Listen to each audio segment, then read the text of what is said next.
यह कहानी स्वतंत्रता से पूर्व के भारत की है, जब सामाजिक भेदभाव और जमींदारों का अत्याचार चरम पर था। महाराष्ट्र के एक छोटे से गांव रामपुर में रामू नाम का एक व्यक्ति रहता था। रामू जाति से दलित था, लेकिन कर्म से एक मेहनती किसान था। उसके पास गांव के बाहरी हिस्से में पुरखों की थोड़ी सी जमीन और एक कच्ची झोपड़ी थी। यही उसकी कुल जमा पूंजी थी। रामू स्वभाव से बहुत सीधा और डरपोक था। वह दिन रात अपनी छोटी सी जमीन पर मेहनत करता और उसी से अपने परिवार, पत्नी और 2 बच्चों का पेट भरता था। उसका जीवन अभावों में था, लेकिन उसे संतोष था कि वह किसी के आगे हाथ नहीं फैलाता। उसी गांव में सेठ धनराज नाम का एक बहुत बड़ा जमींदार रहता था। धनराज के पास अपार संपत्ति थी, लेकिन उसका लालच समुद्र से भी गहरा था। उसका मानना था कि गांव की हर कीमती चीज पर उसका अधिकार है। वह गरीबों को इंसान नहीं, बल्कि अपने पैरों की धूल समझता था। पुलिस और स्थानीय प्रशासन उसकी मुट्ठी में थे, क्योंकि वह अपनी थैली का मुंह खोलकर किसी का भी ईमान खरीद लेता था। धनराज की हवेली गांव के बीचों बीच थी, लेकिन उसकी नजर गांव के किनारे स्थित रामू की जमीन पर गड़ी हुई थी। रामू की जमीन के पास से एक नई सड़क निकलने वाली थी, जिससे उस जमीन की कीमत कई गुना बढ़ने वाली थी। सेठ यह बात जानता था, लेकिन रामू इस बात से अनजान था। एक दिन सेठ धनराज ने रामू को अपनी हवेली पर बुलाया। रामू डरते डरते वहां पहुंचा। सेठ ने मीठी आवाज में कहा, अरे रामू, तू इतनी मेहनत करता है, फिर भी फटे हाल रहता है। देख, मुझे तेरे परिवार की चिंता है। तू अपनी जमीन मुझे बेच दे, मैं तुझे अच्छे दाम दूंगा। तू शहर जाकर कोई छोटा मोटा काम कर लेना। रामू ने हाथ जोड़कर कहा, मालिक, वह जमीन ही मेरी मां है। मेरे बाप दादा वहीं रहे, मैं भी वहीं हूं। अगर जमीन बेच दी तो मेरे बच्चे कहां जाएंगे? मैं जमीन नहीं बेच सकता। सेठ का चेहरा क्रोध से लाल हो गया। एक तुच्छ गरीब ने उसे न कहा। उसने मन ही मन ठान लिया कि वह रामू से जमीन छीन कर रहेगा। कुछ दिनों बाद सेठ ने अपने मुनीम के साथ मिलकर एक घिनौना षड्यंत्र रचा। उन्होंने पुराने बही खातों में हेरा फेरी की और रामू के नाम पर एक बड़ा झूठा कर्ज दिखा दिया। यह दावा किया गया कि रामू के पिता ने सेठ से भारी रकम उधार ली थी और बदले में जमीन गिरवी रखी थी। एक सुबह सेठ के लठैत गुंडे रामू के घर पहुंचे। उन्होंने घर का सामान बाहर फेंकना शुरू कर दिया। रामू और उसकी पत्नी गिड़गिड़ाते रहे, रोते रहे। ये क्या कर रहे हो? हमने कोई कर्ज नहीं लिया, रामू चिल्लाया। लठैतों ने रामू को धक्का देकर कीचड़ में गिरा दिया और कहा, सेठ जी का पुराना कर्ज है, अब यह जमीन सेठ की हुई। भाग जा यहां से, वरना जान से हाथ धो बैठेगा। रामू पुलिस थाने गया, लेकिन थानेदार ने सेठ की रिश्वत खा रखी थी। उसने रामू को डंडे मारकर भगा दिया। गांव की पंचायत बैठी, लेकिन पंच भी सेठ के डर से चुप रहे। रामू सड़क पर आ गया। उसका परिवार एक पेड़ के नीचे रहने को मजबूर हो गया। चारों तरफ अंधेरा था, न्याय की कोई उम्मीद नहीं थी। जब रामू पूरी तरह टूट चुका था, तब गांव के एक बुजुर्ग शिक्षक, जो चुपचाप समाज में बदलाव की बात करते थे, रामू के पास आए। उन्होंने रामू के कंधे पर हाथ रखकर कहा, रामू, यहां रोने से कुछ नहीं होगा। यहां का कानून अंधा है, क्योंकि उसे नोटों की पट्टी बांधी गई है। लेकिन मुंबई में एक ऐसे वकील हैं जो हम जैसे गरीबों के मसीहा हैं। वे केवल वकालत नहीं करते, वे अन्याय के खिलाफ युद्ध लड़ते हैं। रामू ने आंसू पोंछते हुए पूछा, कौन है वे? शिक्षक ने आदर से नाम लिया, डॉक्टर बाबा साहेब अंबेडकर। वे बैरिस्टर हैं। वे न तो सेठ से डरते हैं और न ही सरकार से। तुम उनके पास जाओ, वहीं तुम्हें न्याय दिला सकते हैं। रामू ने अपनी पत्नी के कुछ बचे कुचे गहने बेचे और बंबई की ट्रेन पकड़ी। उसके मन में डर भी था और एक उम्मीद भी।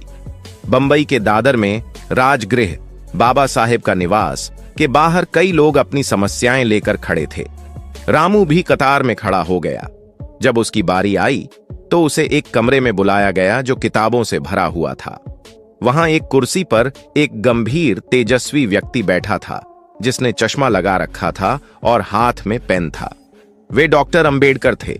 रामू ने अंदर घुसते ही उनके चरणों में गिरना चाहा, लेकिन बाबा साहेब ने उसे रोका और कुर्सी पर बैठने का इशारा किया।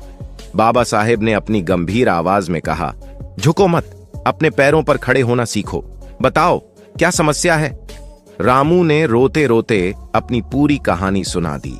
कैसे सेठ ने जाली कागज बनवाए, कैसे पुलिस ने भगाया और कैसे उसे उसकी पुश्तैनी जमीन से बेदखल कर दिया गया। बाबा साहेब ने ध्यान से उसकी बात सुनी। उनकी आंखों में क्रोध नहीं बल्कि एक दृढ़ संकल्प दिखाई दिया। उन्होंने रामू से वे नकली कागजात, जिनकी नकल रामू पंचायत से लाया था, मांगे। बाबा साहेब ने एक नजर में उन कागजों को देखा और उनकी कानूनी विसंगतियों को पकड़ लिया।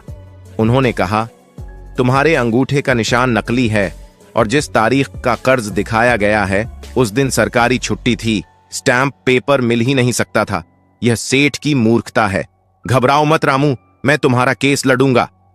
रामू हक्का बक्का रह गया। उसने कहा, साहब, मेरे पास आपको देने के लिए फीस नहीं है। बाबा साहेब ने मुस्कुराते हुए कहा, मेरी फीस यही है कि जब तुम्हें न्याय मिले तो तुम अपने बच्चों को स्कूल भेजना। अन्याय सहना अन्याय करने से बड़ा अपराध है। हम कानून के रास्ते से उस सेठ को सबक सिखाएंगे। वह दिन आ गया जब जिला अदालत में सुनवाई होनी थी। सेठ धनराज अपनी महंगी गाड़ी में अपने महंगे वकील के साथ अदालत पहुंचा।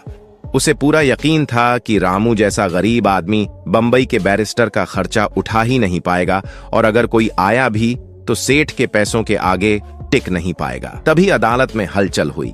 काला कोट पहने, हाथ में कानून की किताब लिए डॉक्टर भीमराव अंबेडकर ने प्रवेश किया। उनके चलने में एक शेर जैसा आत्मविश्वास था। सेठ का वकील उन्हें देखकर घबरा गया क्योंकि वह बाबा साहेब की विद्वता को जानता था। कार्यवाही शुरू हुई। सेठ के वकील ने वही घिसी पिटी दलील दी कि रामू के पिता ने कर्ज लिया था और अंगूठा लगाया था। अब बारी बाबा साहेब की थी। उन्होंने बहुत ही शांत स्वर में लेकिन तर्कपूर्ण तरीके से बोलना शुरू किया। बाबा साहेब, जज साहब, मेरे काबिल दोस्त का कहना है कि 23 अगस्त को यह कर्ज लिया गया और यह एग्रीमेंट साइन हुआ। मैं अदालत का ध्यान इस स्टैंप पेपर की ओर आकर्षित करना चाहता हूं। यह स्टैंप पेपर जिस सीरीज का है वह सरकारी रिकॉर्ड के अनुसार उस तारीख के 6 महीने बाद छपा था। जो कागज भविष्य में छपने वाला था उस पर भूतकाल में कर्ज कैसे लिया जा सकता है? पूरे कोर्ट में सन्नाटा छा गया। सेठ के पसीने छूटने लगे। बाबा साहेब यहीं नहीं रुके। उन्होंने आगे कहा, और जहां तक अंगूठे के निशान की बात है, फॉरेंसिक जांच बताती है कि यह निशान एक मृत व्यक्ति के अंगूठे का हो सकता है या जबरदस्ती लिया गया है, क्योंकि इसकी लकीरें घिसी हुई हैं। यह शुद्ध धोखाधड़ी का मामला है। फिर बाबा साहेब ने जज की आंखों में देखते हुए गरज कर कहा, माय लॉर्ड, यह केवल एक जमीन का टुकड़ा नहीं है। यह एक गरीब आदमी की गरिमा का प्रश्न है। यह अमीर वर्ग द्वारा गरीब को कुचलने की मानसिकता है। अगर कानून यहां चुप रहा तो इस देश के गरीब का लोकतंत्र और न्याय पर से विश्वास उठ जाएगा, और मैं ऐसा नहीं होने दूंगा।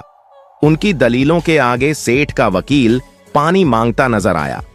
सेठ धनराज, जो कल तक खुद को गांव का राजा समझता था, आज अदालत के कटघरे में एक अपराधी की तरह सिर झुकाए खड़ा था।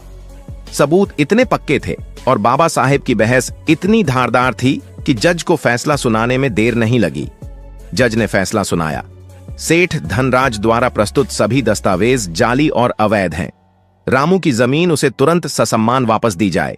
धोखाधड़ी और मानसिक प्रताड़ना के लिए सेठ धनराज पर भारी जुर्माना लगाया जाता है और 6 महीने के कारावास की सजा सुनाई जाती है। जुर्माने की राशि रामू को मुआवजे के रूप में दी जाएगी। अदालत के बाहर निकलकर रामू बाबा साहेब के पैरों में गिर पड़ा और फूट फूट कर रोने लगा। साहब, आपने मुझे भगवान से मिलवा दिया। आपने मेरे बच्चों की जान बचा ली। बाबा साहेब ने उसे उठाया और कहा, रामू, मैंने तुमसे क्या कहा था? पैरों पर गिरना छोड़ो। आज तुम जीते हो क्योंकि कानून तुम्हारे साथ था और तुम सच के साथ थे। जाओ, मेहनत करो, अपने बच्चों को पढ़ाओ और अपने हक के लिए लड़ना सीखो। शिक्षित बनो, संगठित रहो और संघर्ष करो। जब रामू वापस गांव पहुंचा तो नजारा बदल चुका था। जिस सेठ के डर से लोग कांपते थे, उसे हथकड़ी लगी देख लोगों का डर खत्म हो गया। रामू को उसकी जमीन वापस मिली और साथ ही उसे अपना खोया हुआ आत्मसम्मान भी मिला। रामू ने बाबा साहेब के वचन का पालन किया। उसने सेठ से मिले मुआवजे के पैसों से एक छोटा पक्का घर बनाया और अपने दोनों बच्चों को स्कूल में दाखिला दिलाया। गांव के अन्य दलित और गरीब लोग भी अब जागरूक होने लगे थे। उन्हें समझ आ गया था कि शिक्षा और कानून ही वह हथियार है जिससे बड़े से बड़े अत्याचारी को हराया जा सकता है। इस कहानी से हमें क्या सीख मिलती है? डॉक्टर अंबेडकर, सेठ धनराज और गरीब रामू की यह कहानी हमें जीवन के कई महत्वपूर्ण पाठ पढ़ाती है। शिक्षा और ज्ञान की शक्ति। सेठ के पास धन था, लाठी थी और सत्ता थी। रामू के पास कुछ नहीं था, लेकिन डॉक्टर अंबेडकर के पास ज्ञान और कानून की समझ थी। ज्ञान ने धन और बाहुबल को हरा दिया। यह हमें सिखाता है कि शिक्षा ही वह सबसे बड़ा हथियार है जिससे आप दुनिया बदल सकते हैं। आत्मसम्मान और साहस। बाबा साहेब ने रामू को बार बार पैरों में गिरने से रोका। उन्होंने सिखाया कि इंसान को अपनी गरिमा नहीं खोनी चाहिए। मदद मांगना गलत नहीं है, लेकिन खुद को लाचार समझना गलत है। कानून सबके लिए समान है। अक्सर गरीब सोचते हैं कि अदालतें केवल अमीरों के लिए हैं। इस कहानी ने दिखाया कि यदि सही तरीके से लड़ा जाए तो संविधान और कानून एक गरीब किसान को भी एक अमीर जमींदार के बराबर खड़ा कर सकता है। अन्याय के खिलाफ आवाज उठाना। चुपचाप अत्याचार सहना भी एक अपराध है। रामू अगर हार मानकर बैठ जाता तो वह सब कुछ खो देता। उसने हिम्मत दिखाई, सही व्यक्ति के पास गया और न्याय मांगा। परोपकार और निस्वार्थ सेवा। डॉक्टर अंबेडकर ने बिना किसी लालच के रामू की मदद की। यह हमें सिखाता है कि जो लोग सक्षम हैं, उनका कर्तव्य है कि वे कमजोरों का सहारा बने। सच्ची महानता दूसरों को ऊपर उठाने में है, उन्हें दबाने में नहीं। अंत में, यह कहानी केवल एक कानूनी जीत की नहीं है, बल्कि यह उस विचारधारा की जीत है जिसे बाबा साहेब ने भारत को दिया। वह विचारधारा है स्वतंत्रता, समानता और बंधुत्व। जब तक समाज में रामू जैसे लोग शिक्षित होकर अपने हक के लिए खड़े होते रहेंगे, तब तक बाबा साहेब के विचार जीवित रहेंगे। आज की वीडियो में बस इतना ही। यदि आपको हमारे द्वारा बनाया गया यह वीडियो पसंद आया हो और आप चाहते हैं कि हम बाबा साहब के इस मिशन को आगे बढ़ाएं, बाबा साहब पर बनाया गया हमारा ये वीडियो कैसा लगा, आप हमें कमेंट करके जरूर बताएं। दोस्तों, आज की वीडियो में बस इतना ही। इस चैनल पर मैं सिर्फ बाबा साहब के जीवन से जुड़ी छोटी बड़ी सभी जानकारी लेकर आता रहता हूं। यदि आप बाबा साहब को पसंद करते हो और इनके बारे में और अधिक जानना चाहते हो तो